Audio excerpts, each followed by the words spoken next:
অনেকের কাছে মনে হয় যে জুলাই মাস আবার কীভাবে 36 দিনে হতে পারে। তারা ঘরের মধ্যে থাকে, তারা ঘরে তালা দিয়ে বসে থাকে, তারা সারাক্ষণ মোবাইল টেপে, তাদের নিজস্ব একটা ভাষা আছে। তো আমার বিষয় এটা ছিল যে এই ভাষাটা আমি কি বুঝবো কি না, মানে কীভাবে বোঝা যায়। তো তখন থেকে যখন আন্দোলন চলছিল তখন থেকে আমি আসলে ছবি তোলা শুরু করলাম, কারণ তাদের ভাষাগুলো আমার একটু অন্যরকম লাগে। প্রত্যেক ক্ষেত্রে তারা তাদের কাজের সাথে কিন্তু হাতের ছাপটা আছে, এটা কিন্তু প্রত্যেক জায়গায় দেয়ালে দেখবেন। প্রিয় শব্দটা আপনারা জানেন যে ওদের নিজস্ব ভাষা, এবং এই প্রিয় কিন্তু লেখে না, এটা প্রিয় জেন, যেটা এখন আপনারা জানেন ওরা নিজেরাই গেঞ্জি বলছে। তো এটা এখন গেঞ্জিতে পরিণত হয়েছে। এটা ফার্ম গেটের একটা ওয়ালের মধ্যে আঁকা, নিজেদের সম্পর্কে তারা এগেছে, তারা সংখ্যায় অনেক, তারা বলতে চায়, আপনি তাকে থামিয়ে রাখতে পারবেন না। তারা চিন্তাটা কিভাবে তারা করছে, অনেক ক্ষেত্রে খুবই অবাক হতে হয়েছে যে এটা তারা চিন্তা করলো কি করে। এটার মানে তো আপনারা জানেন যে বাসায় বাসায় গিয়ে পুলিশ ছাত্রদেরকে ধরে এনেছে, 9 দফা 1 দফা 1 দাবিতে পরিণত হলো। এবং এই ছবিটা দেখে আমি অনেকক্ষণ দাঁড়িয়েছিলাম। এটা কিন্তু একটা পেন্সিল, সেটাকে গিলোটিনে দেওয়া হয়েছে, লেখা হচ্ছে মাথা কাটিয়া দিলে লিখিতে পারি আবার। এটা হচ্ছে স্লেভ থেকে সেভ। এটা অনেক জায়গায় পড়েছে ওরা, যে স্লেভের এলটা ফেলে দিচ্ছে, সেভ হয়ে যাচ্ছে, অর্থাৎ দাসত্ব থেকে মুক্তি হয়েছে। ইসলামিক ক্যালিগ্রাফি প্রচুর হয়েছে, এটা তো এর পরবর্তী ধাপ। দিলিনা অধিকার হয়ে গেলাম সরকার। সেই স্বাধীনতা তারা নিয়ে এসছে এবং সেই স্বাধীনতা তারা ধরে রাখতে চায়। আপনাদের সবার উপর শান্তি বর্ষিত হোক। আসসালামু আলাইকুম, শুভ অপরাহ্ন। আজ আমরা এখানে দেখতে পাচ্ছি যে আমাদের আজ আলোচনার বিষয় হচ্ছে গ্রাফিতিতে 36শে জুলাই। এটা খুব ইন্টারেস্টিং শব্দ, কারণ অনেকের কাছে মনে হয় যে জুলাই মাস আবার কীভাবে 36 দিনে হতে পারে। তো আসলে পুরো বিষয়টাই ছবি নির্ভর, এবং একটু ব্যাখ্যা করে নেই। যখন এই গ্রাফিতিগুলো আঁকা শুরু হলো তখনই তাদের এই গ্রাফিতিগুলো আমার দেখার সুযোগ হয়েছে। এবং আমরা জানি যে জুলাই এবং অগাস্ট মাসে বাংলাদেশের ইতিহাসে একটা ব্যতিক্রমী ঘটনা ঘটেছে, এবং এই দুইটা মাস স্পেশালি আমাদের যারা তরুণ তারাই কিন্তু মূল ভূমিকা পালন করেছে। এবং এদের সম্পর্কে একটা সময় বলা হতো যে এই তরুণরা বাংলাদেশ সম্পর্কে কোনো ধারণা নাই, অ্যাটলিস্ট 3-4 মাস আগেও তাই আমাদের মধ্যে একটা প্রচলন ছিল যে তাদের বাংলাদেশ সম্পর্কে তাদের কোনো ধারণা নাই, তারা নিজেদের মধ্যেই থাকে, তারা ঘরের মধ্যে থাকে, তারা ঘরে তালা দিয়ে বসে থাকে, তারা সারাক্ষণ মোবাইল টেপে এবং সামাজিক কোনো কাজকর্ম করে না। এই ধরনের একটা বক্তব্য আমাদের জেনারেশন থেকে তাদের উপর বরাবরই কিন্তু চাপিয়ে দেওয়া হয়েছে, এবং তারা কিন্তু কখনোই কোনো উত্তর দেয় নাই। সবচেয়ে ইন্টারেস্টিং ব্যাপার হচ্ছে আমাদের এই অভিযোগ তারা কিন্তু চুপচাপ শুনতো, তারা কিন্তু উত্তর দেয়নি। কিন্তু ওরা সমবেতভাবে সারা দেশ জুড়ে এইভাবে উত্তর দিয়ে দেবে, এটা হয়তো অনেকেই আমরা কল্পনা করতে পারিনি। কিন্তু বাস্তবতা হচ্ছে যে তারা তাদের যেই বক্তব্য সেটা তারা দিয়েছে। তো গ্রাফিতি কেন, আমি এই আন্দোলনের সাথে, যেহেতু আমার অফিস কাকরাইলে, শুরু থেকেই আমার দেখার সুযোগ হয়েছে তাদের একসাথে জড়ো হওয়া, তাদেরকে বড় হওয়া, আস্তে আস্তে সেটা আমরা দেখেছি। কিন্তু তাদের নিজস্ব একটা ভাষা আছে। তা আমার বিষয় এটা ছিল যে এই ভাষাটা আমি কি বুঝবো কি না, মানে কিভাবে বোঝা যায়। তো তখন থেকে যখন আন্দোলন চলছিল তখন থেকে আমি আসলে ছবি তোলা শুরু করলাম, কারণ তাদের ভাষাগুলো আমার একটু অন্যরকম লাগলো, কারণ আমাদের জেনারেশনের সাথে মেলে না, পরের জেনারেশনের সাথেও মেলে না। তো আমি শুধুমাত্র তাদের ভাষাটা বোঝার জন্য এই ছবিগুলো তোলার চেষ্টা করলাম। এই যে 36 জুলাই সেটা কেন আসলো সেটা আপনারা অনেকেই জানেন, যে যেহেতু তারা আন্দোলনটা শুরু করেছিল জুলাই মাসে, এবং তাদের বিশ্বাস ছিল জুলাই মাসের মধ্যে এই আন্দোলন শেষ হবে, এবং যতক্ষণ পর্যন্ত আন্দোলন শেষ না হবে ততক্ষণ পর্যন্ত জুলাই মাস চলতে থাকবে। এটা 90 জুলাই হতে পারতো, 100 জুলাইও হতে পারতো, অর্থাৎ জুলাই মাসটা 36-এ গিয়ে শেষ হয়েছে। একটা নতুন ডেট আমরা পেয়েছি, এবং আমার কাছে একটা অসাধারণ তাদের আইডিয়া মনে হয়েছে, এবং তাদের সব কিছুই আমার কাছে খুবই ব্যতিক্রমী এবং অসাধারণ মনে হয়েছে। এবং আপনারা দেখবেন যে প্রত্যেক ক্ষেত্রে তারা তাদের কাজের সাথে কিন্তু হাতের ছাপটা আছে, এটা কিন্তু প্রত্যেক জায়গায় দেয়ালে দেখবেন। সারা বাংলাদেশে, আমার বাংলাদেশে বিভিন্ন জেলায় ঘোরার সুযোগ হয়েছে, উত্তরবঙ্গ অলমোস্ট পুরোটা কভার হয়েছে, রাজশাহী ইউনিভার্সিটি সব কিছু। কারণ আমার খুব ইচ্ছা ছিল যে ঢাকার বাইরে আসলে কি প্রচারণা, কিন্তু ব্যাপারটা হচ্ছে একই, তারা মোটামুটি সব জায়গায় কিন্তু একই ধরনের ল্যাঙ্গুয়েজ তারা ইউজ করেছে। এবং হাতের ছাপটা মানে হচ্ছে আমি এই কাজটা করলাম। এটা আপনি স্বীকৃতি দেন বা না দেন তা নিয়ে তাদের কোনো মাথা ব্যথা নেই, তাকে কিছু বলেন কি না বলেন সেটা নিয়েও মাথা ব্যথা নেই, আমি করে গেলাম, এই আমার ছাপ রইল। আমরা পৃথিবীর কবিতায় রবীন্দ্রনাথ বলেছিলেন পদচিহ্ন রেখে যেতে, ওরা কিন্তু হস্তচিহ্ন রেখে যাচ্ছে এবং খুব চমৎকারভাবে রেখেছে। তো আমরা শুরুর দিকটা যাই, সেটা হচ্ছে যখন আন্দোলন চলছিল এটা চারুকলার গেটের সামনে, তখন কিন্তু ওইভাবে দেয়াল লিখন বা আমরা গ্রাফিটি যেটা বলছি সেটা করার কোনো সুযোগ ছিল না, কারণ তখন আসলে সারাক্ষণই পুলিশ তাড়া করছে। ওই অবস্থায় শুধুমাত্র আরআইপি রিপ লিখে শহীদদের উদ্দেশ্যে এই ফুল দেওয়ার একটা বিষয়, এটা আমার কাছে খুবই একটা মানে আবেদনময় মনে হয়েছে যে সত্যি সত্যি যে একটা অসাধারণ ব্যাপার যে তারা রাস্তার মধ্যে রিপ লিখে সেখানে ফুল দিচ্ছেন, এবং এটা ঠিক চারুকলার গেটটাতে। এবং এই সুযোগে আমি এই আন্দোলনে যারা শহীদ হয়েছেন, যারা আহত হয়েছেন, যারা শহীদ হয়েছেন তাদের আত্মার প্রতি শান্তি কামনা করছি, যারা আহত হয়েছেন তাদের সুস্থতা কামনা করছি, এবং একই সঙ্গে যারা ট্রমায় ভুগছেন, যেটা আমরা কেউই আলোচনা করছি না, হাজার হাজার মানুষ, শুধু স্টুডেন্ট না, বাবা মা থেকে শুরু করে অভিভাবক থেকে শুরু করে এত মানুষ ট্রমায় ভুগছেন। অনেকের সাথে আমার কথা বলার সুযোগ হয়েছে। এই ট্রমার আসলে এটা কবে গিয়ে যে তারা রিলিফ পাবে, আমরা দ্রুত তাদেরকেও মানসিক সুস্থতার জন্য আমরা কামনা করি। তো যেটা বলছিলাম যে এইভাবে তারা কিন্তু শুরু করেছিলেন যে ছোট্ট করে লিখে, এবং এই ৩৬ জুলাই এটা নতুন ক্যালেন্ডার, এবং এই ক্যালেন্ডারটা তারা এইভাবে কিন্তু প্রকাশ করেছে। এটা ঢাকার বাইরে থেকে তোলা, যে ৩৬টা দিন তারা কিভাবে কাটিয়েছে প্রত্যেকটা জিনিস কিন্তু একটা একটা একটা একটা করে তারা এখানে বর্ণনা করেছে। আমরা দেখতেই পাচ্ছি যে কবে থেকে কি হলো। আরেকটি এটা রংপুর একটা স্কুল থেকে তোলা। এখানে আবার ৩৬টা স্টাইলটা অন্য, এক হয়েছে নিচ থেকে যাচ্ছে, অর্থাৎ ওদের ভাষার কিন্তু নানান রকমের ব্যবহার আছে। একটু বুদ্ধি করে না দেখলে বোঝাটা খুব মুশকিল হয়ে যায় যে আসলে ওরা কি বোঝাতে চাচ্ছে। এবং আমরা দেখছি যে এক হচ্ছে একদম নিচে ডান দিক থেকে শুরু হয়েছে, তারপরে উপরে গিয়ে স্বাধীনতা। তারা কারণ ৩৬ তারিখ তারা মনে করছে সেদিন স্বাধীন হয়েছে, সেহেতু তারা ৩৬ জুলাইটাকে স্বাধীন হিসেবেই বর্ণনা করা হচ্ছে এখানে। তা আমরা এগিয়ে যাই। এই ৩৬ জুলাই কিন্তু যে কোনো জায়গায় যে জায়গায় পেয়েছে সেই জায়গায় তারা লিখেছে। এটা হচ্ছে একটা পাইপ রাস্তার মধ্যে, সেখানেও ৩৬ জুলাই, অর্থাৎ এটা যে একটা অর্জন, এই জিনিসটা তারা প্রকাশ করতে চেয়েছে।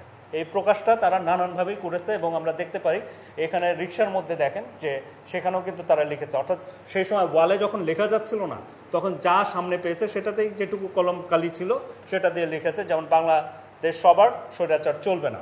তারপর এটা হচ্ছে বাসে নাটক কম করো প্রিয় শব্দটা আপনারা জানেন যে ওদের নিজস্ব ভাষা, এবং এই প্রিয় কিন্তু লেখে না, এটা প্রিয় দিয়ে হচ্ছে প্রিয় শব্দ।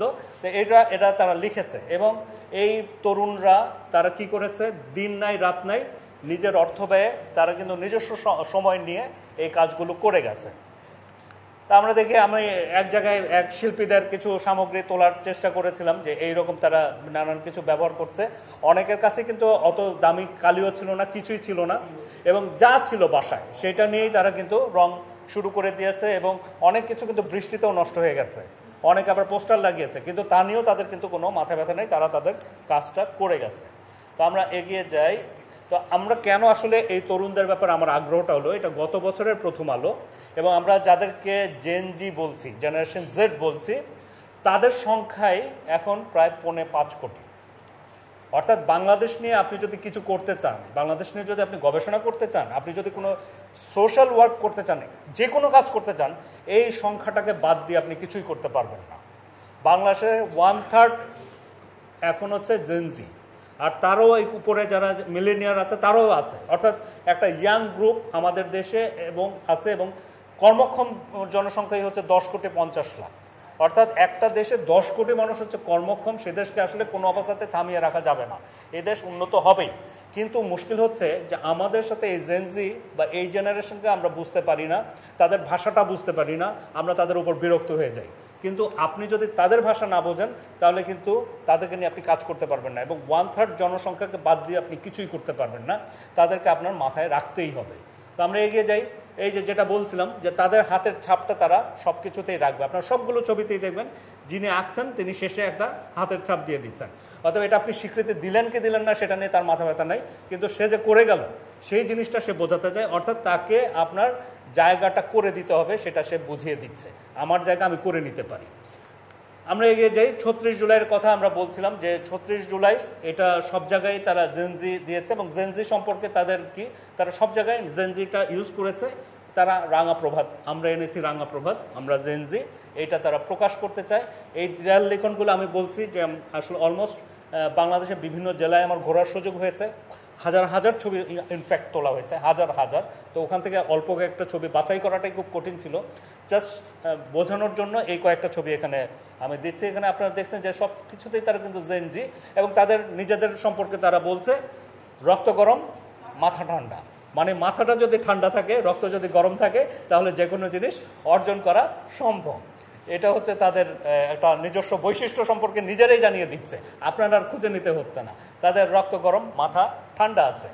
তো এই জেনজি এই সেই দেখেন যারা ছবি এঁকেছে তাদের নামও কিন্তু ফাঁকে ফাঁকে থাকছে এবং তারা কিন্তু এই কাজটা করছে। এটা সব জায়গায় একই রকম আপনি অনেক জায়গায় পাবেন, আমি কয়েকটা শুধু উদাহরণ দিলাম।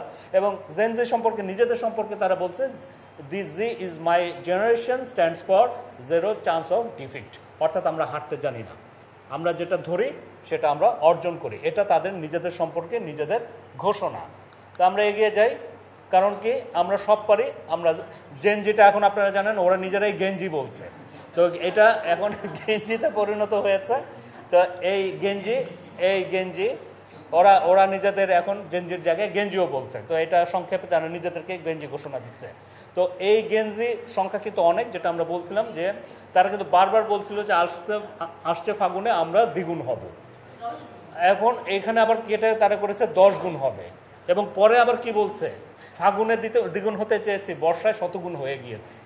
অর্থাৎ এই যে সংখ্যা, তারা এই সংখ্যাকে সেদিন এক অধ্যাপক বলছিলেন যে এদেরকে আবাবিল পাখির মতো মনে হয়েছে তার কাছে, যে এর কোনো শেষটাই আসছেই। তো এই আবাবিল পাখি বা যাই বলি আমরা, তাদের সংখ্যা কিন্তু অনেক, এবং তারা অসংখ্য তাদের কিন্তু যে ছাপ সেটা কিন্তু তারা রাখতে চায়, সমাজের জন্য রাখতে চায়। এটা আমাদেরকে একটু বুঝতে হবে যে তারা তাদের অবদানটা রাখতে চায়, এবং এই সংখ্যা অনেক। এটা ফার্ম গেটের একটা ওয়ালের মধ্যে আঁকা, নিজেদের সম্পর্কে তারা এঁকেছে, তারা সংখ্যায় অনেক। তো এদেরকে হুট করে আমরা কিভাবে পেলাম, এটার পেছনে কিন্তু আপনারা জানেন যে আমরা একটু গল্পের মতো করে যাই, যে আমাদের কোটা আন্দোলন নিয়ে আসলে আন্দোলনটা শুরু হয়েছিল, এবং এটা একটা চায়ের দোকানের পাশে আঁকা। সেখানে আপনারা জানেন যে কোটা নিয়ে যে বিষয়টা হয়েছিল, যে 56% কোটা ছিল সরকারি নির্ধারিত এবং 44% ছিল মেধার। এবং একটা বিখ্যাত উক্তি ছিল, কে পাবে, রাজাকারের নাতিপুতিরা পাবে কিনা, এই ধরনের একটা উক্তি আমরা জানি। এটা খুবই আলোচিত একটি উক্তি। এইটা তারা কিভাবে ছবিতে নিয়ে এসছে, আমি মেটাফোরগুলো, ওদের যে মেটাফোরের ইউজ সেটা দেখার জন্য অনুরোধ করছি, যে তারা চিন্তাটা কিভাবে তারা করছে। অনেক ক্ষেত্রে খুবই অবাক হতে হয়েছে যে এটা তারা চিন্তা করলো কি করে, এটাই আমার কাছে অবাক লেগেছে। আপনারা দেখেন যে দাবার বোর্ড তারা নিয়ে এসছে, এবং রাজাকারের নাতিপুতিরা পাবে কিনা সেটা নিয়ে প্রশ্ন উঠেছে, এবং রানী কিন্তু নিচে, উপরে কিন্তু রাজা, সব সৈন্য সামন্ত। এবং এটা একটা একদম সহজ গ্রাফিটি, রাজাকা। তারপর কি স্লোগানটা আপনারা জানেন, যে তুমি কে আমি কে, রাজাকার রাজাকার, এটা শুরু হলো। এইগুলো আমাদের সবই জানা। এটাও ছিল চাইতে গিয়ে অধিকার হয়ে গেলাম রাজাকার, এটাও কিন্তু তাদের এই বক্তব্যের মধ্যে ছিল। অর্থাৎ একটা পলিটিক্যাল মুভমেন্ট কিভাবে শুরু হয়ে গেল একটা সাধারণ একটা আন্দোলন থেকে, আমরা কিন্তু এই একটা ঘটনা আমাদের জন্য কিন্তু একটা খুবই শিক্ষণীয় বিষয়।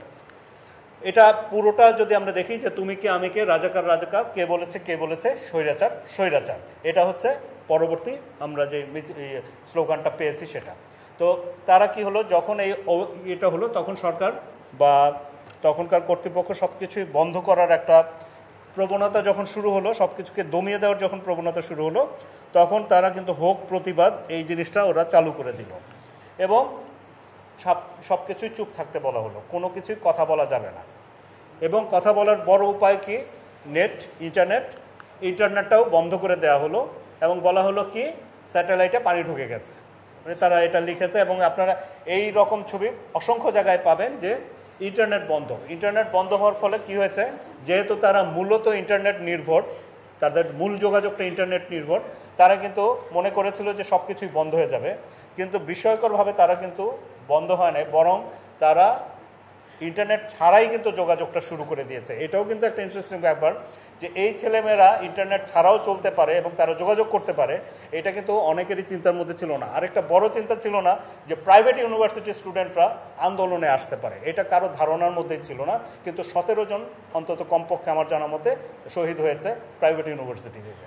তো এগিয়ে যাই, তো কিছু বললেই, যেটা এটা একটা বিখ্যাত ছবি থেকে তারা করেছে, আপনারা জানেন যে পুলিশ মুখ চেপে ধরেছিল, কিছু বললেই চুপ, দিতে হবে বাক্সে না, খুলবো মোড়া বন্দি খাতা। এটা এক এক ওয়ালে এক একভাবে তারা এঁকেছে, বিভিন্ন জায়গায় বিভিন্নভাবে এঁকেছে।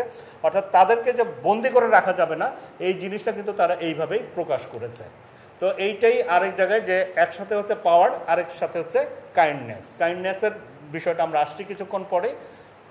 যখন ডিক্টেটরশিপটা প্রবল হয়ে যায়, তখন কি হচ্ছে, রাইট হচ্ছে রেগুলেশন, এটাই হচ্ছে তাদের এই বক্তব্যের মধ্যে চলে এসছে। তো এটাও দেখেন আরটা কিন্তু অত আহামরি কিছু না, যে যার মতো করে এঁকেছে, কিন্তু তারা কিন্তু তাদের বক্তব্যটা ঠিকই দিয়ে দিচ্ছে। আমাদের দেখতে হবে যে তারা আসলে কি বলতে চায়, কত ভালো আঁকা হলো বা খারাপ আঁকা হলো সেটা না, তারা কিন্তু তাদের মনের কথাটা ঠিকই বলে দিচ্ছে যে যখন আপনি চাপ সৃষ্টি করবেন তখন বিপ্লব চলে আসবে, বিপ্লব অটোমেটিকভাবে চলে আসবে। এবং এইটা হচ্ছে কি আওয়াজ ওঠা কথা কও, আওয়াজ ওঠা নামে একটা গানও আছে তাদের, এবং এই গানটা খুবই বিখ্যাত হয়েছে এবং সেই গানের শিল্পীকে আবার রিমান্ডে নেওয়া হয়েছিল। তো এই যে আওয়াজ ওঠা বা এই যে এটা রাজশাহী ইউনিভার্সিটিতে, এটা তার মানে কি তারা বলতে চায় আপনি তাকে থামিয়ে রাখতে পারবেন না কোনো অবস্থাতেই। যারাই তাদের নিয়ে কাজ করবেন তাদের বক্তব্যটা শুনতে হবে, তাদেরকে কোনোভাবে থামানো যাবে না। কথা ক এগুলো প্রচলিত কথা, কিন্তু দেখুন এখানে আপনারা একটু দেখেন যে লেটারিংটা দেখেন যে তারা এর মধ্যে কিন্তু ডিজাইন আনার চেষ্টা করেছে যে যার মতো করে। এটা তাদের মধ্যে তাদের স্বকীয়তাটা বোঝানোর একটা কিন্তু সব কিছুতেই চেষ্টা আছে। তারপর কি প্রতিবাদ হচ্ছে পুলিশের আক্রমণ, এটা আমরা জানি। এই ঘটনাটা আমাদের অনেকেরই জানা যে একটা মেয়ে পুলিশের গাড়ি আটকে দিয়েছিল, এবং ওই ঘটনাটা দেখে আমার তিয়েনামেন চত্বরের কথা মনে পড়ে গিয়েছিল যে একটা স্টুডেন্ট পুরো চাইনিজ ট্যাঙ্ক বহর আটকে দিয়েছিল কিছুক্ষণের জন্য, কিন্তু আটকে ছিল তো। এই মেয়েটাও কিন্তু কিছুক্ষণের জন্য গাড়িটাকে আটকে দিতে পেরেছিল। সে কি বলেছিল যে আমার উপর দিয়ে যান, আমার ভাইকে ছেড়ে দিতে হবে। এই যে তাদের ত্যাগ, এটা আমরা কল্পনা করতে পারি না। আমাদের মানে একটা সময় বলা হতো তাদের কারোর প্রতি কোনো ফিলিংস নাই, কিন্তু তাদের ফিলিংস আমাদেরকে হারিয়ে দিয়েছে। আমরা আসলে তাদের কাছে কিছুই না। তাদের যে ফেলো ফিলিংস এটা অসাধারণ, এবং প্রাইভেট ইউনিভার্সিটির স্টুডেন্টদের টোটালি ফেলো ফিলিংস থেকে এসছে, কারণ তাদের কিন্তু অধিকাংশেরই সরকারি চাকরির কোনো দরকার নেই। তারা কিন্তু এসছে সাপোর্ট, এই যে আন্দোলন হচ্ছে সেটাকে সাপোর্ট করার জন্য। তো আমরা এটা এই যে শিক্ষার্থীদের দমানো সহজ না, রেজিস্ট্যান্স এই বিষয়টা, এটা কিন্তু আমাদের জাতিগত বিষয়, এটা কিন্তু আজকের না। আমরা 52 সালেও একই অবস্থা দেখেছি, 71-এ দেখেছি, 90-ও দেখেছি।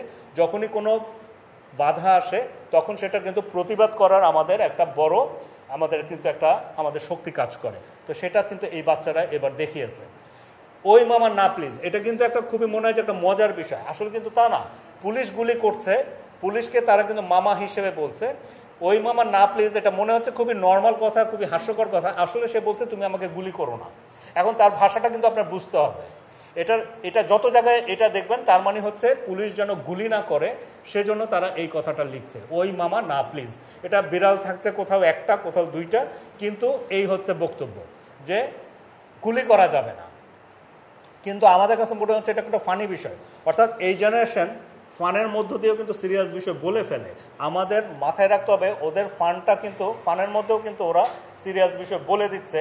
অর্থাৎ ক্লিয়ার মাথা ঠান্ডা রাখতে হবে যে আসলে সে কী বলতে চায়। তারা কিন্তু যে কথা বলছে তার ভেতরেও কিন্তু অনেক কথা থাকে, বিটুইন দ্য লাইন বলে একটা কথা আছে, ওদের এই জিনিসগুলো খুঁজতে হয়। তো আমরা এগিয়ে যাই। আমরা আবু সাইদের কথা জানি যে প্রথম যে মানে তার মৃত্যুটা আসলে ব্যাপকভাবে আলোচিত হয়েছে, এবং তার যে এই যে বডির যে প্রতিবাদের ভাষা, এটাই কিন্তু একটা স্বকীয় ভাষায় পরিণত হয়েছে। এবং আমরা একসময় 90 সালে নূর হোসেনের ছবি যেরকম পপুলার হয়ে গিয়েছিল, আবু সাইদের এই ভঙ্গিটা কিন্তু সেই রকমভাবেই কিন্তু পপুলার হয়েছে, আরও বেশি হয়েছে। এবং একটা ছোট্ট বাচ্চা, 8-9 বছরের বাচ্চা, সে টিভিতে তখন ইন্টারভিউ বলছিল, আমি দেখছিলাম সামনে, সে বলছিল যে আমাকে গুলি করুক, আমি এভাবে বুক চিতিয়ে দিব। তো সে এই যে প্রেরণা বা এই যে বুক চিতিয়ে দেওয়ার ব্যাপারটা, সেটাও কিন্তু এর মধ্যে দিয়ে চলে আসছে। এটা হচ্ছে হামাক ব্যাটাক মাল্লু কেনে, এটা রংপুরের ভাষা, যেখানে আবু সাইদকে গুলি করা হয়েছে ঠিক ওই জায়গাটাতেই তোলা, ওইখান থেকে আমি তুলেছি। গুলি করা যেখানে, তার এটা হচ্ছে বেগম রোকেয়া ইউনিভার্সিটির দেয়ালে এই জিনিসটা লেখা। অর্থাৎ আবু সাইদকে মারার পর এই জিনিসটা তারা তখন লিখেছে, তখন কিন্তু ছবি আঁকা শুরু হয়নি, তখন এই হাতে লেখা এই হলো যে আমার ছেলেকে কেন মারলো, তোর কোটা তুই নে, আমার ভাইরে ফিরিয়ে দে। এই ধরনের কথা তখন ছিল। কি তখন আসলে কোনো ছবির মধ্যে যাচ্ছিল না, কারণ ছবি আঁকার মতো সময়ও নেই। আর কেউ ছবি আঁকতে গেলে ছবি তুলতে যাওয়াই মুশকিল, ছবি আঁকবে কখন। তো সেই অবস্থায় তারা কিন্তু হাতে লিখে চালিয়ে দিয়েছে। আর রক্ত এইগুলো হচ্ছে সেই সময়, এটা হচ্ছে বনশ্রী এলাকায়। ওখানে গিয়ে আপনারা জানেন যে বনশ্রী, রামপুরা এবং মোহাম্মদপুর, শনিরাখড়া, এই জোনটাতে ব্যাপক মারামারি হয়েছে, এবং ওই জোনটা সবসময় কিন্তু উত্তেজিত ছিল। এবং এখানে দুইটা ইউনিভার্সিটি, ব্র্যাক এবং হচ্ছে ইস্ট ওয়েস্ট, তো দুটো ইউনিভার্সিটির স্টুডেন্টরা কিন্তু এখানে জড়িত ছিল। এটা হচ্ছে বনশ্রী এলাকার একটা বাড়ির চিত্র, মানে একটা এলাকার চিত্র, কিভাবে তারা প্রথম দিককার অবস্থা এটা, যে কিভাবে ওয়ালগুলোকে লিখে ফেলেছিল, কিন্তু এখন সেটা হচ্ছে কি মুছে আবার তারা ছবি আঁকছে বা ছবি এঁকেছে। এটা ওই সময়ের ঘটনা যে সারা ওয়াল কিন্তু লেখা ছিল, অর্থাৎ প্রতিবাদ চলছিল। এটা হচ্ছে একটা টয়লেটের মধ্যে, টয়লেটের ওয়ালের মধ্যে লেখা ছিল আজকের কুইজ লাশের সংখ্যা কত। মানে এটাও যে কুইজ, মানে লাশ যে এত পড়ছে, তাদের ভাষাটা কিন্তু মজা করে দিচ্ছে, কিন্তু তথ্যটা কিন্তু মানে খুবই ডিপ। এই জিনিসটা আবারও বলছি যে তারা খুব সহজ ভাষায় বা খুবই ফান করে জিনিসটা দেয়, কিন্তু আসলে তার মধ্যে কিন্তু গভীর একটা ব্যাপার থাকে, লাশের সংখ্যা কত। আমরা যেমন করোনার সময় বসে থাকতাম 2টার সময় বিবৃতি দিবে আজ কতজন মারা গেছে, ঠিক তেমনি তাদের কুইজ, যেহেতু তথ্যটা সঠিক আসছে না, কতজন মারা গেল সেটা তারা কুইজের মধ্য দিয়ে এভাবে কথার মধ্য দিয়ে নিয়ে আসছে। এই লাশ, এটা হচ্ছে আপনারা ডিএমপির গাড়ি দেখতে পাচ্ছেন যে লাশ যে ফেলেছে, গুলি করেছে, এবং সেখানেও দেখেন হাতের ছাপ কিন্তু তারা রেখেছে। আর পানি লাগবে পানি, মীর মুগ্ধর এই কথাটা, এখন এটা আমরা সবাই জানি যে সে প্রাইভেট ইউনিভার্সিটির স্টুডেন্ট, এবং সবাইকে পানি বিলি করতে গিয়ে একজন পুলিশ তাকে গুলি করে, এবং তাকে প্রশ্ন করা হয়েছিল যে তুমি কেন গুলি করলে। যে পুলিশ গুলি করেছিল তাকে প্রশ্ন করা হয়েছিল তুমি কেন গুলি করলে। সে বলল যে এই ছেলেকে দেখে আমার খুব মনে হলো ডিস্টার্বিং, ও খুব ডিস্টার্ব করছে, পানি দিচ্ছে, এই জন্য দূর থেকে সে শ্যুট করে তাকে মেরে ফেলেছে। তো এই মুগ্ধর এই যে পানি লাগবে পানি, এই কথাটা আসলে আমাদের একে অন্যের প্রতি যে সহানুভূতিশীল, এই অঞ্চলের মানুষ যে একজন আরেকজনের জীবনের চেয়েও ভালোবাসে, অন্যকে বাঁচাতে চায়, সেটারই কিন্তু প্রতীক। এবং আমরা আমাদের এই অঞ্চলের মানুষ যে সবসময় পরস্পরের প্রতি সহানুভূতিশীল এবং সাহায্য করতে চাই, সেই জিনিসগুলো কিন্তু মুগ্ধর এই কথার মধ্যে দিয়ে চলে এসছে। এবং আমরা এতদিন জানতাম পানির অপর নাম জীবন, এখন এত দেয়াল লিখন, এখন মনে হয়ে যায় যে পানির অপর নাম আসলে মুগ্ধ হয়ে গেছে, কারণ এত বেশি তাকে নিয়ে এই গ্রাফিতি হয়েছে। আপনারা দেখবেন রাস্তাঘাটে বিভিন্ন জায়গায় সে কিন্তু এই জিনিসটা খুবই তাকে নিয়ে কিন্তু করা হয়েছে। আমরা এগিয়ে যাই, আরেকটি খুবই দুর্ভাগ্যজনক ঘটনা, এটার চাইতে আসলে দুর্ভাগ্য আর আমাদের, মানে আমার মনে হয় যে এই ঘটনার পরে যারা কিছুটা সচেতন বা যত কিছুই সবার কিন্তু মনটা চেঞ্জ হয়ে গিয়েছিল। হেলিকপ্টার দিয়ে গুলি করে বাচ্চাকে গুলি করে মারা, এবং দেখেন বাচ্চাটা কি বলছে, ওই দেখো হেলিকপ্টার, অর্থাৎ হেলিকপ্টারটাকে এইটাও দেয়াল চিত্রে নিয়ে আসা হয়েছে। আপনারা দেখেন যে কতভাবে আনা হয়েছে, হেলিকপ্টার আসছে, এটা অসংখ্য আছে, এইভাবে গুলি করা হচ্ছে, হেলিকপ্টার থেকে গুলি আসছে। আপনারা দেখতেই পাচ্ছেন বাচ্চা শিশুটার উপর যে নির্মমতা, কালো মেঘে ডুবলো আকাশ, এক এক জায়গায় এক একভাবে এই বিষয়টাকে তারা বর্ণনা করেছেন। এই যে এখানে আকাশ দেখাও কি দোষ, একটা ছোট্ট বাচ্চা সে আকাশ দেখতে যাচ্ছে, সেখান থেকে হেলিকপ্টার এসে গুলি করে দিচ্ছে। ছোট্ট, এটা একটা খুবই ছোট দেয়ালের মধ্যে আঁকাটা, একদম মানে একদম সংকীর্ণ জায়গায়, ওখানে গিয়ে আমার ছবিটা তুলতে হয়েছিল। কিন্তু আমার কাছে দেখে মনে হলো এটার মধ্যে যে বক্তব্য, এই বক্তব্যের উত্তর দেওয়ার মতো অবস্থা আসলে আমাদের নাই, বা ওই যোগ্যতাও আমাদের নাই। আপনারা দেখতেই পাচ্ছেন যে কিভাবে এই ছবিগুলো তারা নিয়ে এসছে। একটা প্রশ্ন, নিরাপদ আছিস, যখন অনেকে মারা যাচ্ছে, প্রশ্ন, আমি আবারও বলছি, তাদের ভাষাটা কিন্তু অন্যরকম, তারা কিন্তু নর্মালি কথা বলে না যে এতগুলির মধ্যেও তুই নিরাপদে আছিস, ওইটা না। নিরাপদে আছিস মানে কি যে কোনো সময় তুই মারা যেতে পারি, ঘরের মধ্যে মারা যেতে পারিস, ঘরের মধ্যেও যদি মারা যায় তাহলে সে নিরাপদ কিভাবে থাকে, সেটাই কিন্তু এখানে নিয়ে আসা হয়েছে। এই ছবিটাও আপনারা দেখেছেন যে রিকশায় লাশ, যেটা বাচ্চাটার, যে এটা আরেকটা দেয়ালে লেখা, পাদানিতে ঝুলতে থাকা গুলিবিদ্ধ নাফিস তখন রিকশার রড ধরেছিল, অর্থাৎ সে বর্ণনাটাও সেখানে কিন্তু দিয়ে দেওয়া হয়েছে। এটা খুবই একটা অমানবিক একটা দৃশ্য আমাদের দেখতে হয়েছে।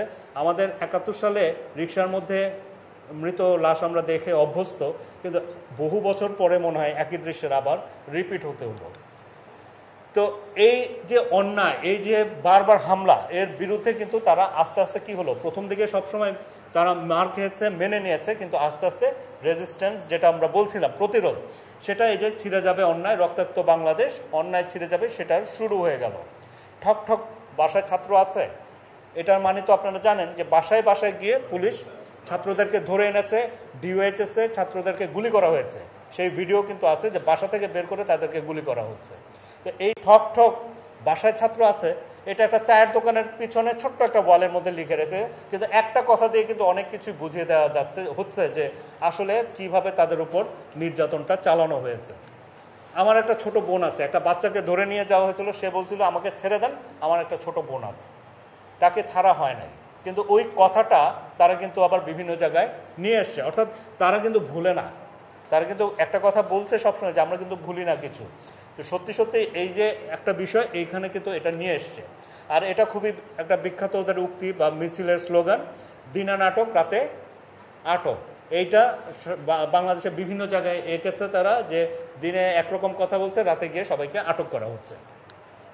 এটা রাজশাহী ইউনিভার্সিটির, এটা হচ্ছে 32শে জুলাই, অর্থাৎ তাদের কিন্তু তাদের ক্যালেন্ডার অনুসারে 32শে জুলাই এই ঘটনাটা রাজশাহী ইউনিভার্সিটিতে ব্যাপকভাবে আসলে সেদিন ধরপাকড় হয়েছিল, এবং স্টুডেন্টদেরকে কীভাবে চ্যাংদোলা করে নিয়ে যাওয়া হয়েছে সেটাই কিন্তু তারা তাদের গ্রাফিতিতে, এটা রাজশাহী ইউনিভার্সিটির ওয়াল থেকেই আমার তোলা। এটা রাজশাহী ইউনিভার্সিটির ভিসির বাসার সামনে তোলা, সেখানে লেখা হচ্ছে মেরুদণ্ড সোজা রাখুন, শিক্ষার্থীদের পাশে থাকুন। ভিসি যেদিক দিয়ে বেরোন বাসায়, মেইন গেটের সামনে কিন্তু এই কথাটা লেখা। আর রাজশাহী ইউনিভার্সিটির বাইরে আরেকটা জিনিস লেখা আছে, ওইটা আর এখন বলছি না। আচ্ছা, তা আমরা দেখছি যে পুলিশের এই গাড়ি কিভাবে আসছে এবং তারা কিভাবে পালাচ্ছে, অর্থাৎ সেই আতঙ্কের বিষয়টাও কিন্তু এই গ্রাফিতিতে আসছে। এবং দেখুন লাশ কিন্তু উপরে পড়ে আছে ডান দিকে, আমরা দেখেছি যে পুলিশের গাড়ি থেকে লাশ ফেলার দৃশ্য, সেটাও কিন্তু তারা তাদের মতো করে নিয়ে আসার চেষ্টা করেছে। এটা হচ্ছে আয়নাঘর নিয়েও তাদের কিন্তু কনসার্ন তারা, এবং বন্দীদের আটকে অত্যাচার করা হয়েছে আয়নাঘরে, সেটাও কিন্তু তারা তাদের গ্রাফিতিতে নিয়ে এসছে। এটা হলো শহীদদের নামের একটা জায়গা, এটা শাহজাহানপুর এলাকায়। এখানে অসংখ্য শহীদের নাম কিন্তু এইভাবে দিয়ে দেওয়া হয়েছে, যে যারাই মারা গেছে তারা কিন্তু এক জায়গায় শহীদ আরেক জায়গায় দিচ্ছে তা না, সারা দেশে যারাই শহীদ হচ্ছে যাদের নাম মনে পড়ছে তারা কিন্তু সবার নামগুলো এখানে দিয়ে দিচ্ছে, এবং সেই সাথে আপনারা দেখেন হাতের ছাপ, যে আমরাও আছি তোমাদের সাথে, এই হচ্ছে তাদের কথা। এবং এটা তারা নাম দিয়েছে মেধা শহীদ। আপনারা জানেন যে মেধার জন্য, যেহেতু মেধার কোঠার জন্য আন্দোলনের কারণে তারা মেধা শহীদ এই নামটা দিয়েছেন। এই যে জুলাই গণহত্যা, এই গণহত্যার বিরুদ্ধে অনেক ছবি, অনেক গ্রাফিতি হয়েছে ওয়ালে, এবং এটার হত্যাকাণ্ডের তাদের বিচার চাইছে তারা। উই ওয়ান্ট জাস্টিস এই স্লোগান দিয়ে তারা কিন্তু বিচার চেয়েছে, এবং বিচারের পর থেকে কিন্তু বিচার চাওয়ার পর থেকেই কিন্তু তারা তাদের প্রতিবাদ শুরু হয়েছে। প্রথমে ছিল 9 দফা, এটা 9 দফার সময়ের ছবি। আপনারা জানেন যে প্রথমে বাচ্চাদের দাবিটা ছিল কিন্তু 9 দফা, কিন্তু 9 দফায় তারা আর থাকেনি, কারণ পরিস্থিতি 9 দফার মধ্যে আর রাখা তাদের পক্ষে সম্ভব হয়নি। তখন কি হলো, তখন 9 দফা এক দাবিতে পরিণত হলো। এটাও দেখুন, যিনি লিখছেন তিনিও কিন্তু গ্রাফিতির মানে অংশ। হঠাৎ করে মনে হয় যে একজন সত্যিকারের কেউ আঁকছেন, কিন্তু এত সুন্দর হয়েছে এটা। এবং এইটা হচ্ছে শহীদ মিনারের সামনে ওই দিনের আন্দোলনের সময় তোলা আমার। সেটা হচ্ছে যেদিন প্রথম তারা ঘোষণা দিল 1 দফা হবে, 9 দফা 1 দফা হবে, ওই দিনের ঘটনা। ওই দিনে প্রথম বামে দেখুন, এটা তখন ওয়াল লিখন শুরু হয়নি, তারা রাস্তায় লিখেছে 9:1 = 1, এটাই সায়েন্স। তারা বুঝিয়ে দিল এটাই হচ্ছে সায়েন্স। এবং পরবর্তীতে গ্রাফিতিতেও আমি একই জিনিস পেলাম, যে এটাই হচ্ছে সায়েন্স, 9:1 = 1, অর্থাৎ হচ্ছে আপনাকে মানে যেতে হবে। তো এই যে তাদের সায়েন্স, মানে তারা ডিসিশনটা নিয়ে নিয়েছে। সায়েন্স মানে কি, আমার সিদ্ধান্ত হয়ে গেছে, তুমি আর থাকতে পারবে না, এই হচ্ছে তাদের বক্তব্য। তা এই শোনো মহাজন, আমরা নয়তো একজন, আমরা অনেকজন, শূন্য ব্যান্ডের গান, অনেকেরই শোনা। এই গানটা মোটামুটি এই আন্দোলনে একটা বিপ্লবী সঙ্গীতে পরিণত হয়েছে, জাতীয় বিপ্লব সঙ্গীতে পরিণত হয়েছে, এবং প্রত্যেকটা লাইন এই ঘটনার সাথে এত বেশি মিল যে এই গানের সাথে সাথে তারা কিন্তু অনেক ভিডিও তৈরি হয়েছে। এবং ওই গানেরই একটা লাইন হচ্ছে, আমার বিচার করো তুমি, তোমার বিচার করবে কে। এই প্রশ্নটা কিন্তু তাদের একটা বেসিক প্রশ্ন বাচ্চাদের, যে আমরা তাদের বিচার করছি, তাদের বিচার কে করবে। কত বিপ্লবী বন্ধুর রক্তে রাঙানো, আপনারা দেখেন শুধু পুরনো গান, নতুন গান না, পুরনো গানও কিন্তু তারা চলে গেছে। তারা কিন্তু সেই ব্রিটিশ পিরিয়ডের গানের মধ্যেও তারা কিন্তু যাচ্ছে, এবং তারা কি ফিরবে আজ সুপ্রভাতে। অর্থাৎ সেই পুরনো গান নতুন গান দুটোই কিন্তু তারা সমানে ইউজ করছে। নজরুলের গান তারা ইউজ করছে, এবং কাজী নজরুল ইসলাম বিদ্রোহী কবির বিভিন্ন লাইন বিভিন্ন জায়গায় তারা দিয়েছে, এবং অসাম্প্রদায়িক যে চেতনা সেটা কিন্তু তারা এখানে ফুটিয়ে তোলার চেষ্টা করেছে। আবার মুছে যাক গ্লানি, মুছে যাক জরা, এই গানও কিন্তু তারা নিয়ে আসছে। অর্থাৎ সব ধরনের কালচার, সব ধরনের চিহ্ন কিন্তু আমরা এর মধ্যে পাচ্ছি, এবং আমাদের জাতীয় সঙ্গীতও কিন্তু সমানভাবে গুরুত্ব পেয়েছে। অর্থাৎ তারা যে দেশটাকে ভালোবাসে ছবিটা দেখলেই বুঝতে পারছেন। দেশপ্রেমটা যে তাদের মধ্যে এত প্রবল, এটা কিন্তু আমাদের অনেকেরই ধারণার বাইরে ছিল। আমরা মনে করতাম তারা ফেসবুক করছে, এটা করছে, ওটা করছে, কয়েকদিন পরে বিদেশ চলে যাবে, আর কোনো দিন দেশে আসবে না। কিন্তু তাদের মধ্যে যে দেশপ্রেম, এইবার তারা প্রমাণ করলো সত্যি সত্যি এটা একটা অসাধারণ বিষয়। তো প্রশ্ন উঠেছিল যে আসলে বিকল্প নেতৃত্ব কে? আমরা তো বলছি যে কেউ নাই, সব এক মানে নেতাই তো নাই, বাংলাদেশে কোনো নেতা নাই, কে চালাবে? বিকল্প কে প্রশ্ন তারা করেছে, উত্তরটাই কিন্তু তারাই দিয়েছে। কি দিয়েছে? আমি বিকল্প, অর্থাৎ যে সামনে সেই নেতা। এবং এবার আমরা দেখতে পেলাম সমন্বয়কারীর অভাব নাই, কোনো একক নেতা নাই, অসংখ্য, একজনকে ধরছে আরেকজন সমন্বয়কারী চলে আসছে। এই যে নেতা তৈরি হয়ে যাচ্ছে, এটা আমরা একটা মানে অসাধারণ। এবং এই আন্দোলনের হিরো বলি, যাই বলি, আমাদের সুপারম্যান বলি, তারাই কিন্তু এই জেনজিরাই কিন্তু একটা সময় আবির্ভূত হয়েছে। এবং ছবিতেও কিন্তু তারা সেভাবেই তাদেরকে উপস্থাপিত করেছে। আপনারা দেখেন যে পুলিশ ভয়ে কাঁপছে, জেনজির হাতে কিছু নাই, খালি হাতে যাচ্ছে সে, কিন্তু তার ভয়ে পুলিশ কাঁপছে। এবং এই সময় একটা মেয়ে কিন্তু মন্তব্য করেছিল, আপনাদের মনে আছে আন্দোলনে, যে আমাদের হাতে তো অস্ত্র নাই, তাদের হাতে অস্ত্র আছে, অনেক কিছুই আছে, আমাদের হাতে যদি অস্ত্র আসে তাহলে কি অবস্থাটা হবে। এই একটা ছোট্ট মেয়ে কিন্তু এই প্রশ্নটা করেছিল। আরেকটা মেয়ে প্রশ্ন বলেছিল যে আমাদের পেছনে যাওয়ার সুযোগ নাই, কারণ পেছনে পুলিশ, সামনে স্বাধীনতা। এই কথাগুলো কিন্তু ব্যাপকভাবে আলোচিত হয়েছিল সেই সময়। তো তারা নিজেদেরকে সত্যি সত্যি সুপারম্যান বা একটা আইকনিক ফিগার হিসেবে তারা নিজেদেরকে মনে করেছে এই সময়টাতে। এবং তারা কিন্তু নিজেদের এই যে কথাটা আমরা বললাম যে আমরা তাদেরকে যাই ভাবি সেটা নিয়ে তাদের কোনো মাথা ব্যথা নেই, এবং তারা আসলে কি সেটা তারা নিজেদের কাজের মাধ্যমে প্রমাণ করতে পারে। এই কথাটা আমার কাছে মানে খুবই অসাধারণ লেগেছে, যে আমার হৃৎপিণ্ডের আঘাতে বেঁকে যায় স্বৈরাচারীর বেয়নেট, একটা লাইনে, কবিতার লাইন তারা এইভাবে দিয়ে দিয়েছে। এটা হচ্ছে যে পুলিশ তো দায়িত্বের জন্য গুলি করছে, তো তারা তাদের দায়িত্ব পালন করছে, আমাদের দায়িত্ব হচ্ছে রিভল্ট করা, আমাদের প্রতিবাদ করা। এই কথাটা এত চমৎকারভাবে তারা এখানে নিয়ে এসছে। অর্থাৎ প্রত্যেক জায়গায় প্রতিবাদটাও কিন্তু একটা আর্টিস্টিক ফর্মে তারা নিয়ে এসছে। এবং আপনারা দেখেন যে কলম থেকে প্রতিবাদ, অর্থাৎ কলম দিয়েও যে প্রতিবাদ হচ্ছে, লেখালেখির মাধ্যমে প্রতিবাদ। লাখো শহীদের রক্তে কিনা দেশটা কারো বাপের না, এখানে হচ্ছে আপনারা দেখেন যে প্রাইভেট এবং পাবলিক ইউনিভার্সিটি কিন্তু মিলিয়ে দেওয়া হয়েছে। যাদের কার্ড আছে তারা হচ্ছে প্রাইভেটের, পাবলিক তো কার্ড নাই, ওরা কিন্তু মিক্সড যে হয়ে যাচ্ছে এত সুন্দরভাবে। এটা আমি ওই ছবিটার দিকে অনেকক্ষণ তাকিয়েছিলাম যে কিভাবে ওরা এই বিষয়গুলোকে সমন্বয় করেছে। ওদের মধ্যে কিন্তু কোনো ভেদাভেদ নাই, কিছু নাই, তারা কিন্তু খুব বুদ্ধিমত্তার সাথে এই কাজগুলো করেছে। দেখেন মিলিয়ে দিয়েছে তারা। এবং এই ছবিটা দেখে আমি অনেকক্ষণ দাঁড়িয়েছিলাম। এটা কিন্তু একটা পেন্সিল, সেটাকে গিলোটিনে দেওয়া হয়েছে, লেখা হচ্ছে মাথা কাটিয়া দিলে লিখিতে পারি আবার। অর্থাৎ এর কোনো তুলনা হয় না। আমি এটা দেখে, এটা রংপুরে একটা স্কুলের এসএসসির 19 সালে যারা এসএসসি দিয়েছে সেই ব্যাচের, এরা আবার ভাগ করে নিয়েছে কোন ব্যাচ কোন ওয়ালে কোন আঁকবে। তো এটা হচ্ছে 19 সালে যারা এসএসসি দিয়েছে তাদের আঁকা ছবি। আমার কাছে এটা একটা অসাধারণ ছবি মনে হয়েছে, এবং এটা মিনিংটা খুবই অসাধারণ। তো এই যে এটা হচ্ছে মানে প্রতিবাদ, যেহেতু এটা 52 সাথে তাদের নিজেদের তুলনা করছে, তারা কিন্তু 71-এর সাথে 52-এর সাথে নিজেদেরকে কম্পেয়ার করেছে।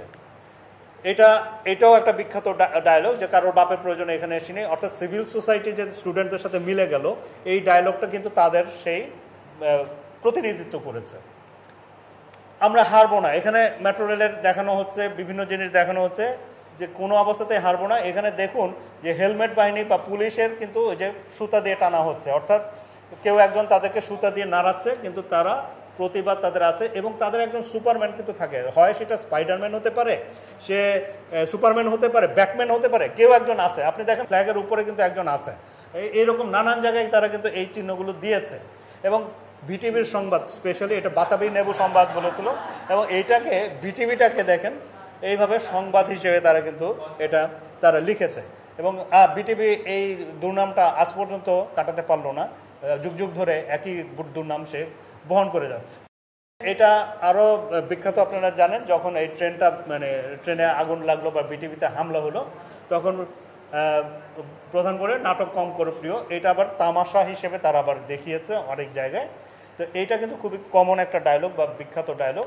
এবং মেট্রো রেলের পরে মেট্রো হারানো, এটা দেখতেই পাচ্ছেন যে কিভাবে তারা রিয়্যাক্ট করেছে। অর্থাৎ তাদেরকে অসুস্থ বা নিহতদের খোঁজ না নিয়ে আপনি যখন টিভি সেন্টার দেখতে যাচ্ছেন বা অন্য জায়গায় যাচ্ছেন, তাদের অনুভূতিটা তারা কিন্তু এইভাবে প্রকাশ করেছে। তারা কিন্তু কোনো গালি দিচ্ছে না, তারা কিন্তু ছবি এঁকে সেটা বুঝিয়ে দিচ্ছে যে তারা এই জিনিসটা পছন্দ করছে না।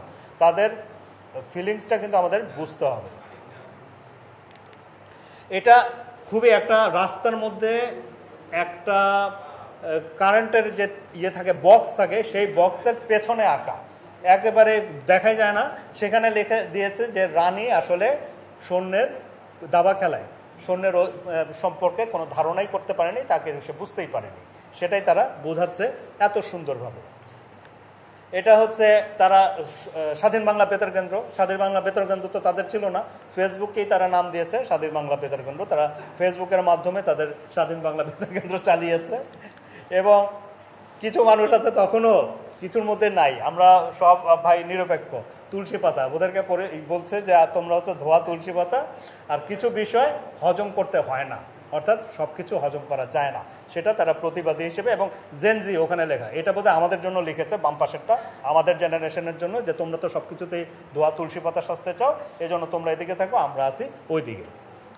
তো এইটা হচ্ছে নেপোটিজম। এটা আমি এই ছবিটা তুলতে গিয়ে আমার খুবই ইয়ে লাগলো যে নেপোটিজমকে এইভাবে চিত্রিত করা যায়, এটা আমার কাছে খুবই একটা ইন্টারেস্টিং মনে হলো যে এইভাবে স্বজনপ্রীতির বিষয়টা এইভাবে তারা নিয়ে এসছে। এবং দেখুন গরু অন্ধ, মানে সে স্বজনপ্রীতির ব্যাপারে এতই অন্ধ যে তার আর কোনো ইয়ে নেই, এবং এখানে কিন্তু রক্ত দিয়ে সেই স্বজনপ্রীতি করছে।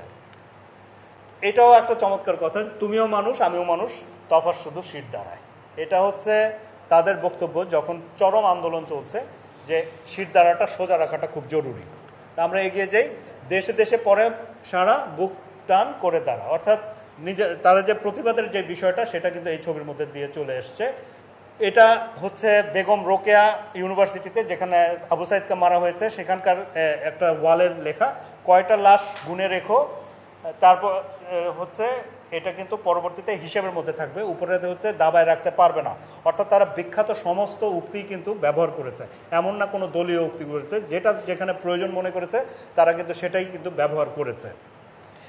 এইটা খুবই একটা মানে প্রচলিত বা খুবই কমন একটা বিষয় ছিল, বক্তব্য ছিল তাদের। বুকের ভেতর অনেক ঝড়, বুক পেতেছি গুলি কর, বুক পেতেছি গুলি কর, এটা দিয়ে স্লোগান হয়েছে, মিছিল হয়েছে। অর্থাৎ তারা সত্যি সত্যি গুলি খাওয়ার জন্য কিন্তু বিষয় ছিল। এবং আপনারা একটা ভিডিওতে দেখেছেন, এক পুলিশ বলছে একটাকে মারি একটাই সরে, বাকিগুলি নড়ে না। অর্থাৎ এমন একটা অবস্থা হয়েছিল যে কোনো অবস্থাতেই তারা তাদের যে আন্দোলন, সেই আন্দোলন বা তাদের যে লক্ষ্য সেটা থেকে সরবে না। আপনারা দেখেন যে ওখানে কিন্তু স্প্রে করা হচ্ছে তাদের উপর, তারপরে তারা সরছে না। তাদের প্রকাশভঙ্গিটা একদমই ব্যতিক্রমী, আমাদের সাথে কোনোভাবেই আসলে আমরা এভাবে চিন্তাই করতে পারি না, কিন্তু তারা সেটা কিন্তু চিন্তা করেছে। এটা আরেকটা কথা, আপনি এমন একটি জাতির সাথে মিলিত হবেন যারা জীবনের চেয়ে মৃত্যুকে বেশি ভালোবাসে।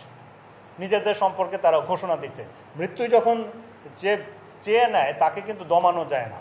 শিকলবন্দি বাঘের মতো তুমি ভুলে গেছো তোমার হুঙ্কার। এটা হচ্ছে আপনারা লায়ন কিং দেখেছেন, লায়ন কিংয়ের বিষয়টাই কিন্তু তারা আবার এখানে নিয়ে এসছে। ওরা নানান ফরম্যাট মেটাফোর এত ইউজ করে, মানে বিস্মিত হয়ে যেতে হয় যে ওয়ালের মধ্যে একটা জিনিস করার আগে কত কিছু তারা চিন্তা করছে। এটা চে গুয়েভারার ছবি দিয়ে করেছে, মুক্তি অথবা মৃত্যু, অর্থাৎ মৃত্যু তারা মৃত্যু নিয়ে অত চিন্তিত না। এই লাইনটা আমার কাছে খুবই মানে অসাধারণ লেগেছে। এটা মানুষ পানিতে ভিজলে কাপড় বদলায়, অর্থাৎ ভিজে গেলে কাপড়টা বদলে ফেলি, ঘামে ভিজলে ভাগ্য বদলায়, অর্থাৎ যে পরিশ্রম করে তার শার্টটা ঘামে ভিজে যায়, তখন শরীর ঘামে ভিজে যায়, তার মানে তার ভাগ্যের পরিবর্তন হচ্ছে। আর রক্তে ভিজলে ইতিহাস বদলায়। মানে এটার আসলে আর কি ব্যাখ্যা দেবো, এটার কোনো ব্যাখ্যা দেওয়ার কিছু নাই। এটা ওয়াটার অ্যান্ড এনভায়রনমেন্ট ডিপার্টমেন্ট থেকে করেছে, এটা বাংলা কলেজের ভেতরে থেকে আমি তুলেছি। আমার অনেকক্ষণ আমি দাঁড়িয়েছিলাম এই ছবিটা তোলার সময়, আমি বোঝার চেষ্টা করলাম যে এত মানে অসাধারণ একটা লেখা তারা কীভাবে লিখলো। এটা হচ্ছে স্লেভ থেকে সেভ, এইটা অনেক জায়গায় করেছে ওরা, যে স্লেভের এলটা ফেলে দিচ্ছে, সেভ হয়ে যাচ্ছে, অর্থাৎ দাসত্ব থেকে মুক্তি হয়েছে। এটা হীরক রানীর দেশে এবং হীরক রাজার দেশে আপনারা সবাই দেখেছেন বিখ্যাত ডায়লগ, সেটাও কিন্তু এখানে হয়েছে। দড়ি ধরে মারুটান, রাজা হবে খান খান, এক দফা, রাজাকেও ফেলে দিচ্ছে পণ্যেন, অর্থাৎ এই সৈন্য গিয়ে রাজাকে ধরছে। এবং হীরক রানীর দেশে এই টাইটেলটাও তারা কিন্তু দিয়ে দিয়েছে।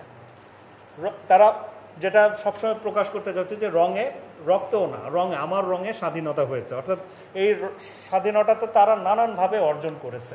আমরা স্বাধীন, সারা স্বাধীন 36 জুলাই, যে জিনিসটা আমাদের টাইটেল, এবং এই ছবিটা আপনারা অনেক জায়গায় দেখবেন তারা এটা এঁকেছে। স্বাধীন জাতির হৃদয় স্পন্দন, অর্থাৎ স্বাধীনতার প্রকাশটাও তারা কিন্তু তাদের ব্যতিক্রমী স্টাইলে করেছে। এটা হচ্ছে বিজয় উল্লাস, আমরা দ্রুত এগিয়ে যাই, এবং ট্যাঙ্কের উপরে উঠে যেতে পতাকা তুলেছে এবং একজন আহত, অর্থাৎ তাদের ত্যাগ, তাদের অর্জন দুইটাই কিন্তু এই গ্রাফিটিতে চলে এসছে, অর্থাৎ অর্জন এবং ত্যাগ দুটোই এসছে। এইটা খুবই ইন্টারেস্টিং, এটা মেরে দিচ্ছে রাজাকে, ফেলে দিচ্ছে হচ্ছে ঘুটি অর্থাৎ সৈন্য, আবার এখানে কার অর্থাৎ রাজা কার, এইটাও কিন্তু এখানে তারা নিয়ে আসছে। মানে আমি আবারও বলছি যে মেটাফোরের ব্যবহারটা দেখেন যে কিভাবে তারা মিলিয়ে দিচ্ছে, রাজা কার মিলিয়ে দিল, রাজা কার, আবার আবার লাথিও মারছে। এটা হচ্ছে বিদায়, সব পালাচ্ছে, তাই না? এটা একটা খুব বড় ছবি, খুবই ছোট করে যেহেতু স্ক্রিনটা এটা অনেক বড় দেয়াল জুড়ে ছবি। এখানে স্টুডেন্টদের ইয়েতে হেলমেট বাহিনী সহ আমাদের যারা ক্ষমতাধর ব্যক্তি ছিলেন তারা পালাচ্ছেন। এবং এটা রাজশাহী ইউনিভার্সিটিতে, সেখানে হচ্ছে নৌকা ফুটে গেছে, সালমান রহমান এবং আনিসুল হক তাদের প্রতিকৃতি, তারা নৌকা পানি সরাচ্ছে এবং প্রধানমন্ত্রী প্লেনে ভাগছেন, সেখানে দেখা হচ্ছে। এটা একটা বিখ্যাত ডায়লগ, আপনারা জানেন যে প্রচলিত ডায়লগ। এখানে আমি কেন এই ছবিটা তুললাম, এখানে কিন্তু নামটা লেখেনি, ওরা 5টা ফোঁটা দিয়েছে, 5টা ফোঁটা দিয়ে 5টা অক্ষরকে বোঝাচ্ছে, মানে বুদ্ধিটা কত। এখানে নামটা না লিখে 5টা জাস্ট ডট দিয়ে দিল, শেখ হাসিনা লিখতে কিন্তু 5টা ডটই লাগে, তো এখানে ওই নামটা না দিয়ে সেখানে দিয়ে দিয়েছে। আর এটাকে পাশে তো আবার দেখতেই পাচ্ছেন যে শেখ হাসিনা পালায় না, এটা তার একটা উক্তি ছিল, উক্তি থেকে এটাকে তারা ছবিতে নিয়ে আসছে। এটা পলাইছে, এটা হচ্ছে হয়তো ওয়ালের মধ্যে লিখে দিছে, যে লিখতে পারছে সে পলাইছে লিখতে পারছে। আর পাশে হচ্ছে দরবেশ বাবার আয়নাবাজি, অর্থাৎ দরবেশ বাবা দাড়ি থাকতে কি অবস্থা ছিলেন আর আয়নাবাজি হওয়ার সময় কী হয়েছিলেন সেটাও কিন্তু এখানে নিয়ে আসা হয়েছে। তো এই যে তাদের যে চিন্তা, আয়নাবাজি সিনেমা কবে হয়ে গেছে, ওরা দেখেছে কিনা সেটাও একটা সন্দেহ, কিন্তু তারা কিন্তু ঠিকই এইসব ব্যাপার লিঙ্ক করে দিচ্ছে। এটা হচ্ছে সবচেয়ে ইন্টারেস্টিং ব্যাপার, যে যেখানে যেটা দরকার সেখানে তারা লিঙ্ক করছে। এইটা আর মন্তব্য না করি, এটা আপনারা জানেন যে she has made us flyer ফাস্টার, এটা উনি অনেক কিছুই বলেছিলেন, শি হ্যাজ মেড আস অমুক তমুক। তো এটা দিয়ে এটা এই ধরনের অনেক কিছুই আছে, স্মার্টার ছিল, অনেক কিছুই ছিল, এখন পালানোর ব্যাপারেও ফাস্টার করে দিয়েছে, তো নামও দিয়ে দেওয়া হয়েছে তার। এটা হচ্ছে হাউনের চিপা, এটা হাউন আঙ্কেল, আপনি ময়লা ফেললে আপনি হাউন আঙ্কেল, এরকম অনেক লেখা আছে। আর এটা আমার কাছে খুব ইন্টারেস্টিং মনে হলো, এটা হলো একটা জায়গায় একটা গলি, মানে গলিও না, একটা চিপা জায়গা, সেখানে নাম লেখা হচ্ছে হাউনের চিপা, অর্থাৎ হাউন বা এই নামগুলো একটা তাদের একটা কি বলবো, এক ধরনের একটা নেতিবাচক কথা হিসেবেই তারা ব্যবহার করছে। হেরে গেছে, এখন হেরে গেছে, আবারও বলছি যে সুপারম্যানের ইউজ, কার্টুনের চরিত্রের ইউজ তারা কিন্তু এখানে নানানভাবে ইউজ করেছে, অর্থাৎ যেই সমাজ থেকে এসছে বা আর্থসামাজিক অবস্থা যার যেরকম সেভাবে কিন্তু তারা সেভাবে প্রকাশ করেছে। এটা একটা বড় ওয়ালের মধ্যে, বিশাল বড় ওয়াল, এখানে বহু কাহিনী তারা এখানে নিয়ে এসছে। এর মধ্যে জুলাইয়ের কথা আছে, যমুনা টিভির কথা আছে। যমুনা টিভি যেহেতু তাদের পক্ষে ছিল, যমুনা টিভির নাম কিন্তু তারা বিভিন্ন জায়গায় লিখেছে এবং তাদের প্রতি কৃতজ্ঞতা প্রকাশ করেছে।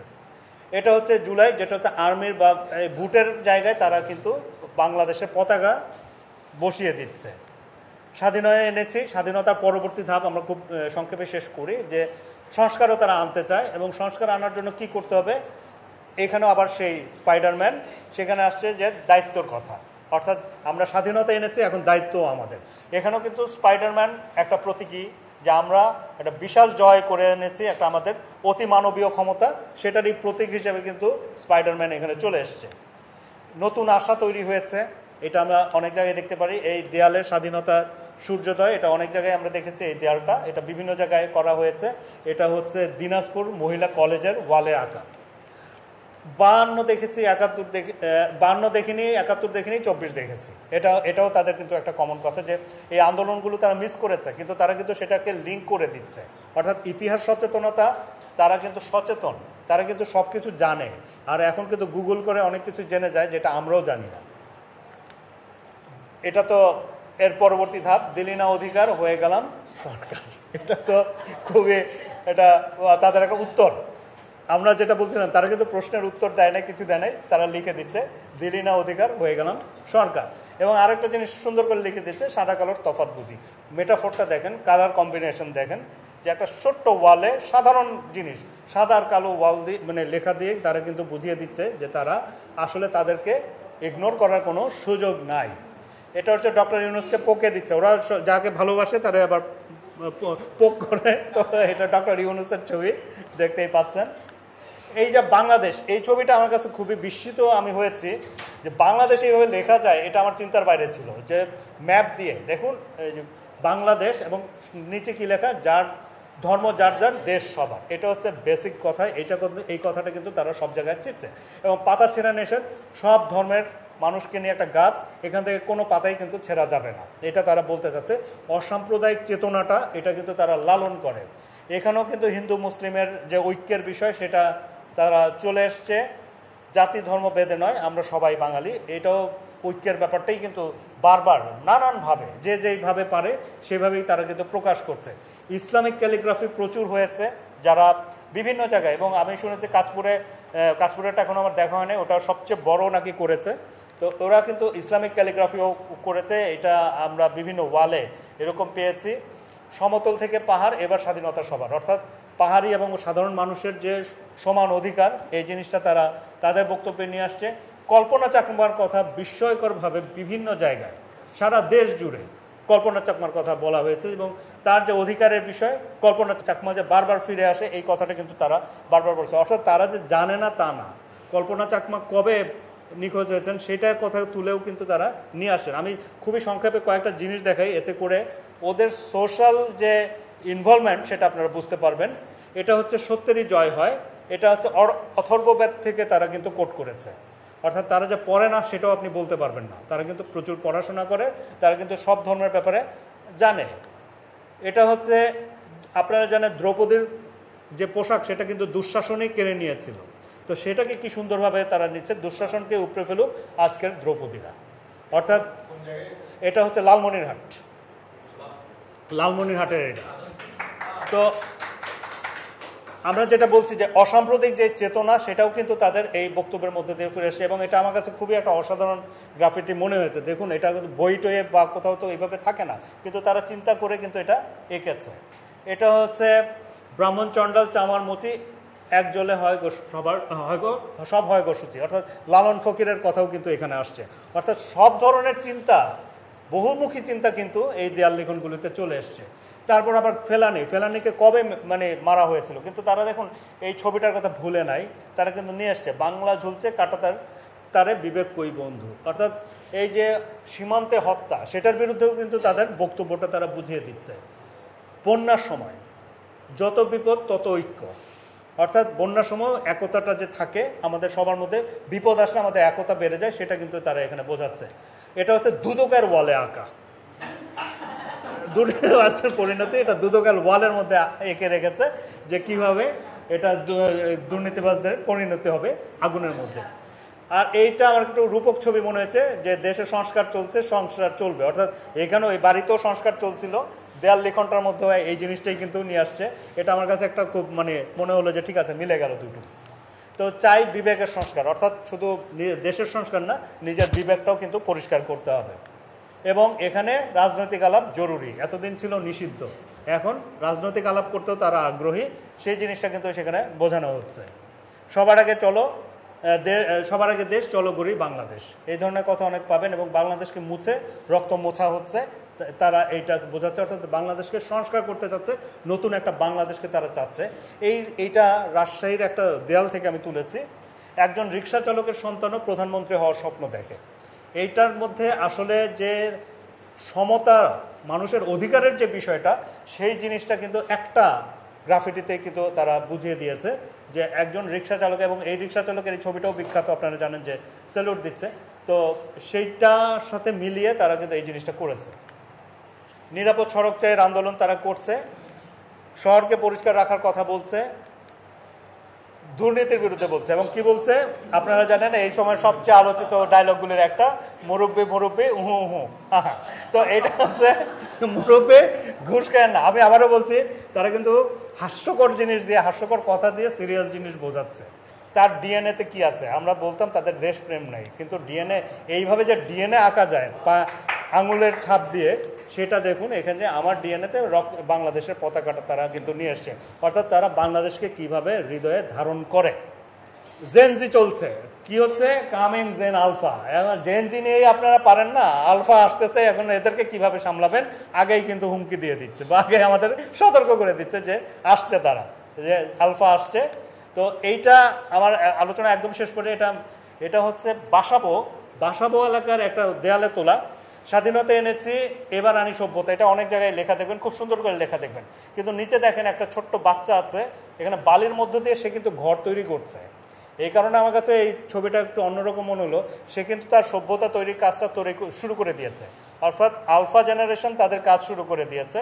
তা আমরা যারা আছি, আমরা যারা এক্স আছি, এক্স এর আগে যারা আছি, তাদের অবস্থা কি, আমরা কি করছি, সেটা প্রশ্নটা কিন্তু তারা আমাদের জন্য রেখে দিচ্ছে।